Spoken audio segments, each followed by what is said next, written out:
ढोंगीपणा, अनाचारी वृत्ती आणि अंधश्रद्धा यांना त्यांचा प्रखर विरोध असे. एका क्षणात माणसाचे अंतःकरण मामा जाणत. त्यांना सर्व योगसिद्धी अवगत होत्या. त्यांची वाचा सिद्ध होती. ते त्रिकालज्ञानी होते. त्यांना धन, मान आणि संसार सुखे माती समान वाटतं. ऐन तारुण्यात आपल्या चुकीमुळे त्यांच्या पत्नीला निघून जावे लागले.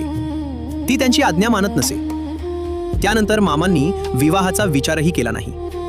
आपल्या घराण्याचा धनगर पेशा सांभाळून साधाच वेश ठेवून ते सर्व संघ परित्यागी संन्याशासारखे मी आणि माझे अंतरंगातून झाडून तुकोबांसारखे किंवा एकनाथांसारखे राहिले.